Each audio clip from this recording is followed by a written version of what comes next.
So I wanted to pop in today to talk to you about how to achieve one simple goal: how to achieve the perfect body.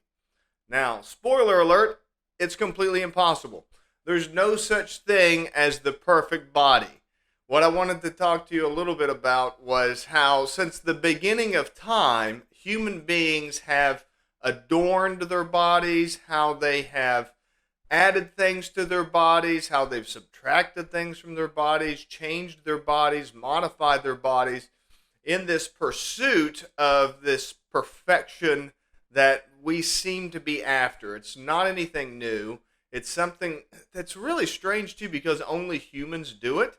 Have you noticed like there's no other animals that like put things on to try to make their body look more appealing, or for that matter, there's no animals that do any kind of like training, like exercise. There's no animals that do any kind of like diets or starvations or purposeful starvations, anything like that. It's only human beings. The closest you can get is there are some animals that like will adorn, like their nest. There are some fish that will do that, and of course, birds will do that to make. And I guess some animals, I guess that there are some animals, some types of rats and stuff that will steal shiny objects and things like that, and then kind of adorn their area with it. So, in that sense, there are some animals that go after aesthetics, right?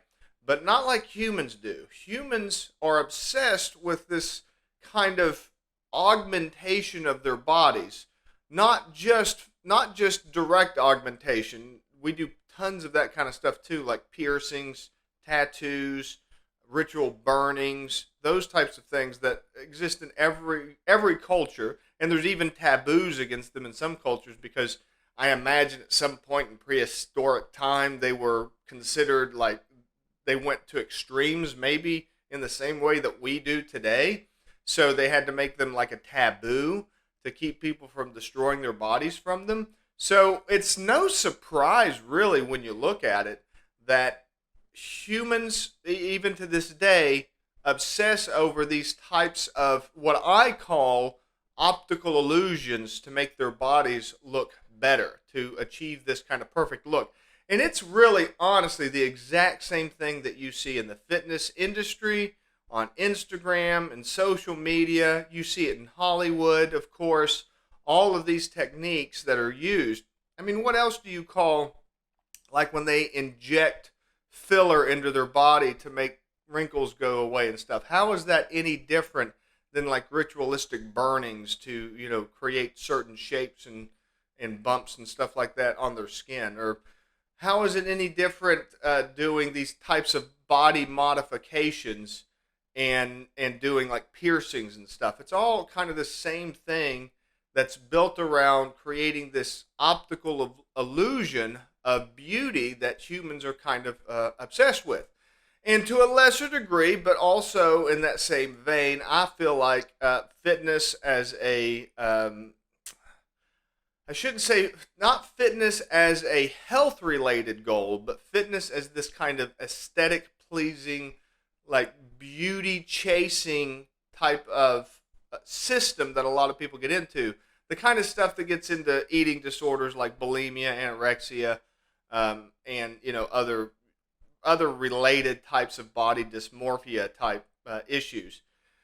It's really kind of sad, and it's not. I don't look at that stuff as like I don't dismiss that stuff. I don't say say people shouldn't do that. Like oh, you're too obsessed with the way you look and that kind of stuff. People really they really get obsessed over that type of stuff, and it's really sad. It's closer to an addiction. Like if you look at like certain celebrities, Michael Jackson, of course, comes to mind. It looks like he was under the spell of some kind of an addiction, but there are others. I mean, there are plenty of people. You can just, you've seen them if you Google them. People that get like the surgeries to look like Ken dolls or other things like that. Of course, there's the surgeries that they go through to try to look like bizarre space aliens and stuff. People like that exist.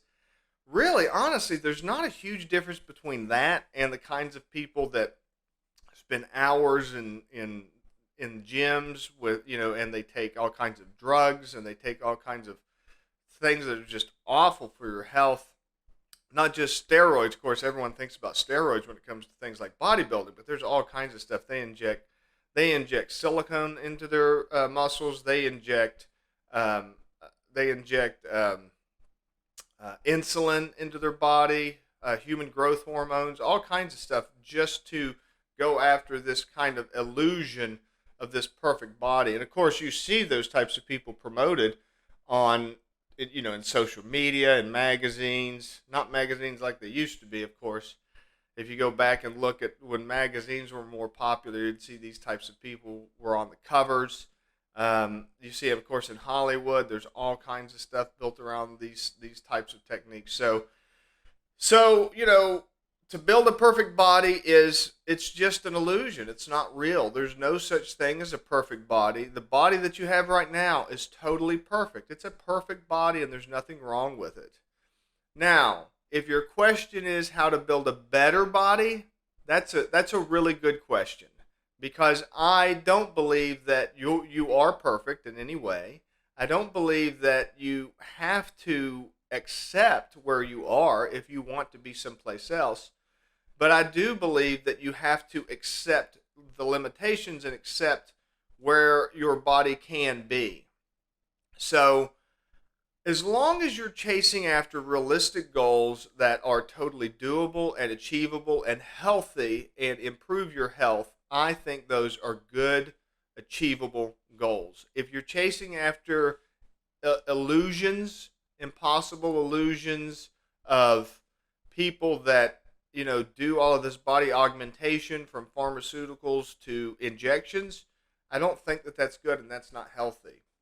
So if you're chasing after a better body, I think that there's really three core elements, and that's really what you came here to learn about today, right? What are the three core elements to building a better body? And that really comes down to nutrition, training, and support. You have to eat right. That's almost the most important thing. It might be the most important thing. I go back and forth on that. A lot of people will say something along the lines of abs are made in the kitchen or something like that, and that's absolutely true. But training, when we're not talking about abs, again, we're not talking about aesthetics. When we're talking about your body and being able to perform and do things, your training really matters.